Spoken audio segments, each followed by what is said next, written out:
Hey, this is Bruce Cook, and I thought I'd make a little video showing my routine every morning, maintaining my pepper plants. So I'm halfway done, and that's when I thought of the idea of doing this, showing you what I do. So as you see, half of my plants are not in my grow box. So normally the majority of my plants will go over there, just sit on my tech desk for my paintball stuff. You can see I'm working on couple guns there, even have one up on my dresser, so I had to move those off to the side. So usually I'll have almost maybe a third of my, well, about half of my plants will be able to sit on my tech desk. And then I do put some on top of my filing cabinet. There's none in there now because I got them all maintenance. And then I always have that thing filled up with plants, and that way they're all close to me. And once I get all those maintenance and put them back up in there, I'll like come over here and carry whatever plants are on there or there, and then put them here. So simply what I do every single morning. So I'll take one of these plants. Now a lot of my plants are flowering, so I have to pick flowers off there. So because if you let the flowers grow out, it will hinder the progress of the plants growing, because it'll put a lot of its nutrients and energy into creating flowers and peppers, and we don't want that.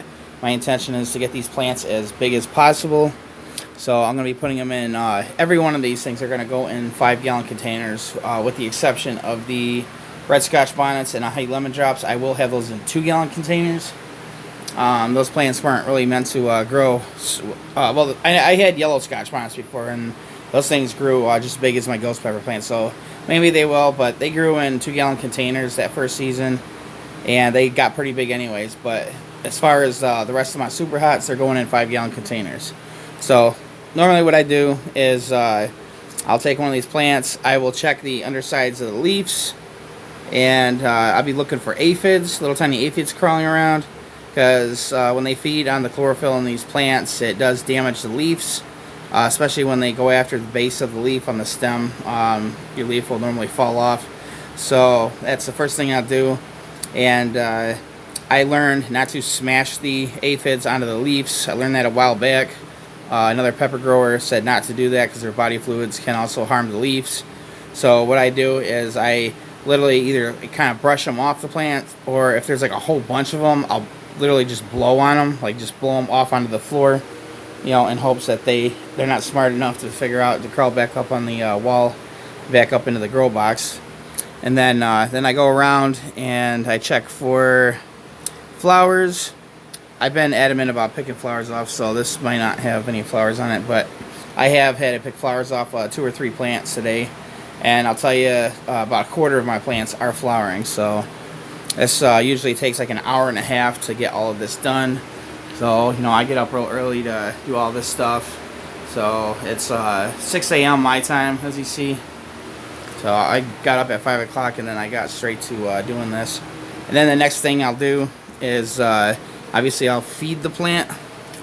So I just take the cup. If I can do this one-handed, it's going to be a little tough. So, as you can see, I already got roots. This was like 2 weeks ago. I showed off the plants being transplanted into these larger cups from the smaller styrofoam cups they were in, and already you know, my plants grew their roots through the new soil, and you know, you can see it's spiraling around. And then I'll simply take my, I don't know if I'm gonna be able to do this, I'm not sure I'm going to be able to do this one-handed, so I'll just show you. Usually I'll just fill it up a little bit, just enough so it's not reaching the bottom of the top cup, because if you do that, the plant food will soak into the soil.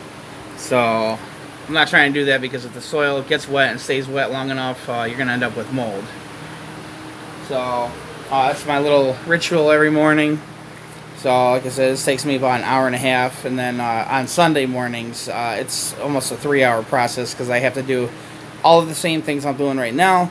Plus I do bug maintenance on, or bug control on Sundays. So I end up spraying every one of these plants, every single top and bottom of every leaf with neem oil, cold pressed neem oil that I get from the Rustic Garden. It's just a mixture of neem oil and water and clear dish soap, and it does work excellent. I mean, when I'm clearing aphids off of these plants, well over half the aphids I actually do find are dead, and I'm assuming that's from ingesting the neem oil, and that's what it's meant to do. So it'll prevent the aphids from doing maximal damage to the leaves, because we don't want that. We need the leaves to absorb sunlight and everything else to help the plant grow. So we try to keep the leaves from getting all messed up. Now there are flaws in my grow box. I don't know if anybody out there is familiar with building grow boxes, but you know these little bubbles in the reflective film is a big no-no. I really can't help it.